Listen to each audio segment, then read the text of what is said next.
బాలకృష్ణ గారు ఒకసారి బాగా సమీర్ బాగా టీచ్ చేశారంటే ఒక ఫోన్ అడ్డం పెట్టుకొని ఇంట్లో ఒక ఇన్సిడెంట్ ఏంటి?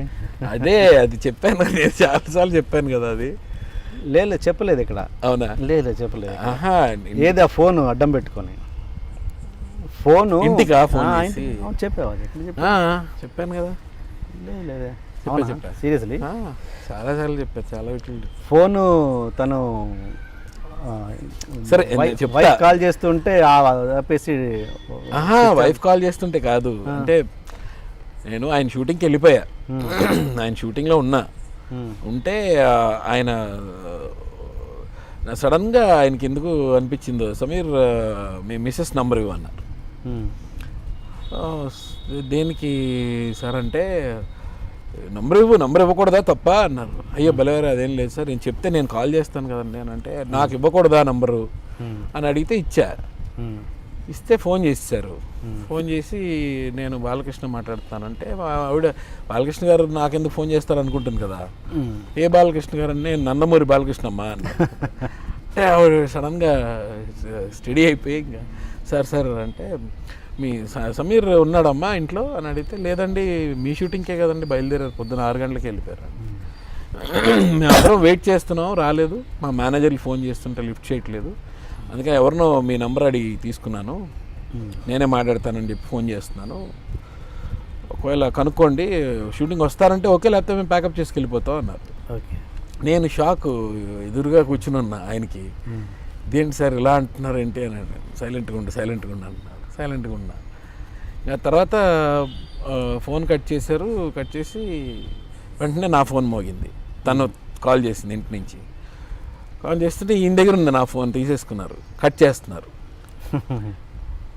మళ్ళీ కాల్ వస్తుంది, మళ్ళీ కట్ చేస్తున్నారు. కట్ చేసి నవ్వుతున్నారు, వీడికి బాగా ఇవాళ ఉంటుంది వీడికి అని. కట్ చేసి, సార్ ఏంటి సార్ ఇదేరంటే, చూద్దాం ఏమవుతుందో చూద్దాం అని అంటున్నారు. జయసుద్ గారు అందరూ ఉన్నారు అక్కడే. జయసుద్ గారు కూడా అన్నారు, పాపం అండి లేనిపోయి ప్రాబ్లంలో పడతాడు అని. లేదు వీడు మేనేజ్ చేసుకుంటాడు, పర్వాలేదు అన్నారు. సరే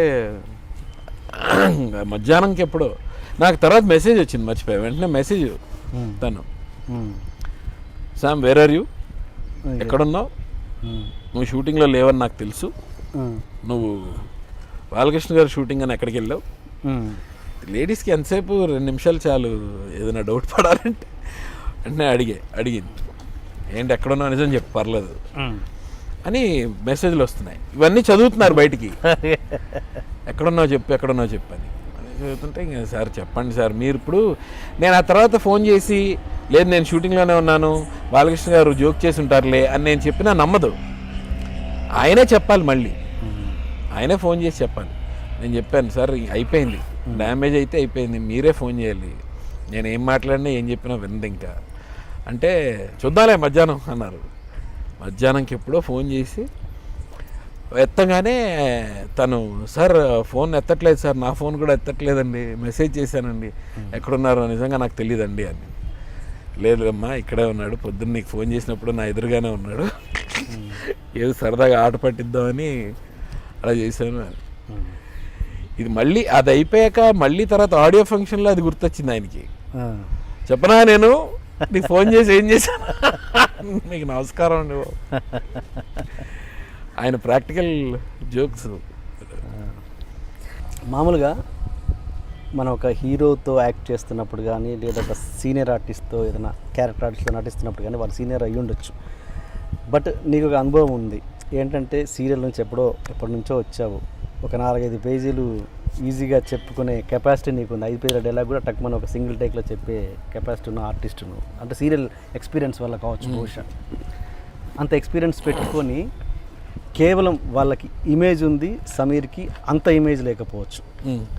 అలా ఒక కాంబినేషన్లో చేస్తున్నప్పుడు ఆ హీరో కావచ్చు, లేకపోతే క్యారెక్టర్ ఆర్టిస్ట్ కావచ్చు, వాళ్ళ క్యాపబిలిటీస్ చూసి నీకు నవ్వు కూడా రావచ్చు. అరే ఏ చిన్న వాటికి ఇదవుతున్నారు అని. అలాంటి సందర్భాలు ఏమైనా జరిగాయా? చిన్న అంటే వాళ్ళు ఇమేజ్ ఉన్నారు కాబట్టి అక్కడ సస్టైన్ అవుతున్నారు, నాకు లేదు ఇంతకంటే నేను మోర్ క్యాపబుల్ అనే ఫీలింగ్ ఎప్పుడైనా వచ్చిందా? ఇప్పుడు దీనికి ఆన్సర్ ఇవ్వాలంటే ఫస్ట్ ఇందాక నువ్వు అడిగిన క్వశ్చన్ ఒకటి నేను మళ్ళీ చెప్పాలి. ఏంటంటే ఒక పలానా వాళ్ళ గురించి ఇప్పుడు నువ్వు ఎందుకు బ్యాడ్ అవుతున్నావు కొంతమంది దగ్గర అని అడిగా కదా. ఇప్పుడు ఇది చెప్పినా నేను వాళ్ళ దగ్గర బ్యాడ్ అవుతా కదా. పేర్లు అవసరం లేదు ఏముంది, పేర్లు నాకేం చెప్పక్కర్లేదు. అంటే నేను దాని నా ఉద్దేశం ఏంటంటే ఫేస్ చేశానని ఫేస్ చేశాను అది. అంటే యాక్చువల్గా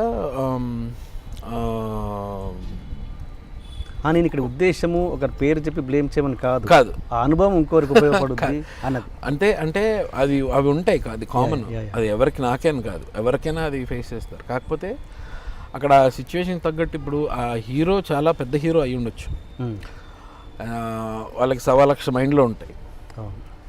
మనకి ఈ డైలాగ్ ఒకటి ఉంటే సరిపోద్ది. వాళ్ళకి ఫ్యాన్స్ మైండ్లో ఉంటారు, ఇమేజ్ మైండ్లో ఉంటుంది. అండ్ నా ఎదురుగా చేసే వ్యక్తి ఎవరైతే ఉన్నారో మనకన్నా చాలా చిన్న అనే ఒక భావన ఉండొచ్చు. రకరకాల మైండ్లో ఉంటాయి. ఉండి వాళ్ళు ఇష్టప్పుడు ఇంకొక మోనోపలి ఉంటుంది వాళ్ళకి. ఏంటంటే నేను ఏది చేసినా సరే పెద్ద నాకేం ప్రాబ్లం లేదు, నన్ను ఎవరు తిట్టరు, ఎవరు కొట్టరు. అలాంటిది ఎదురుగా ఉన్న వాళ్ళని మేము తప్పు చేయకూడదు. ఎందుకంటే స్టార్స్ ఇమేజ్ అంటే వాళ్ళ టైం వేస్ట్ చేయకూడదు, అది దృష్టిలో పెట్టుకుని చేయాలి. సో మేము సైలెంట్ అయిపోతాం. ఎవరైనా అంతే, చేయగలం అని తెలిసినా సరే సైలెంట్ అయిపోతాం. Because you have to understand their situation. ఎవరితో చేస్తున్నావు, ఎదురుగా ఎవరున్నారు, ఎవరితో చేస్తున్నావు అనేది మైండ్లో పెట్టుకొని ఉంచుకోవాలి.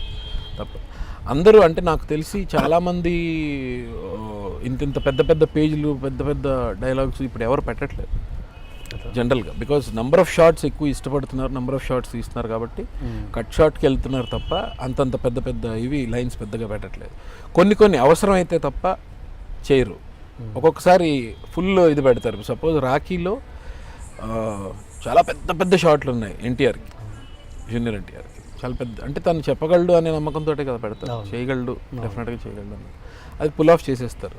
అది ఇచ్చే టైం ఇస్తారు, ముందుగా డైలాగ్ ప్రిపేర్ అవ్వడానికి టైం ఇస్తారు. సపోజ్ తను చెప్పకపోయినా సరే ఇంకో రోజు షూటింగ్ చేస్తారు. కానీ వేరే వాళ్ళకి ఆ సిచ్యువేషన్ ఉండదు. డెఫినెట్గా అక్కడికక్కడ ఇస్తారు, అక్కడికక్కడ చెప్పాలి, తప్పదు. సో నాకు అలా ఫేస్ చేసిన సందర్భాలు ఉన్నాయి, కొన్ని ఉన్నాయి సందర్భాలు. బట్ అది పెద్ద విషయం ఏం కాదు. అది ఇదేంటి ఇలాగా మనం అయితే ఇలా చెప్పేస్తాం అనేది ఉంటే బాయ్ బాయ్ కరెక్ట్. అవి ఉంటాయి, అవన్నీ వాస్తవం నుంచి వచ్చినవి. ఆ సీన్స్ అన్ని కూడా ఖడ్గంలో చేసిన సీన్స్ అన్ని అలాంటివి జరిగాయి చాలా. మామూలుగా ఈ మధ్య ఎవరతను కొరియోగ్రాఫర్ అమ్మ రాజశేఖర్ సినిమాలోంచి వాకౌట్ అయ్యావంటే ఎందుకు?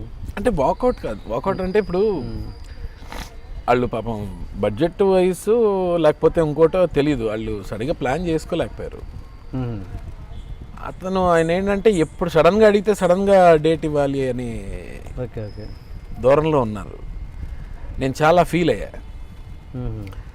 సడన్గా పెట్టుకుని రేపు షూటింగ్ అంటే నేను వేరే చోట ఉన్నాను, వాళ్ళకి డేట్ ఇచ్చున్నాను, మరి ఎలాగా నేను అంటే నేను డబ్బులు ఇవ్వలేదని రావట్లేదా నువ్వు అని నన్ను అడిగేసరికి నేను ఫీల్ అయ్యా. నీ డబ్బులు ఎక్కడికి పోవు, నేను ఇస్తానంటున్నాను కదా. నేను డబ్బుల గురించి నేను అసలు ఈ రోజుకి నాకు ఎక్కడా కాంట్రవర్సీ లేదు. అందరికీ తెలుసు ఆ విషయం.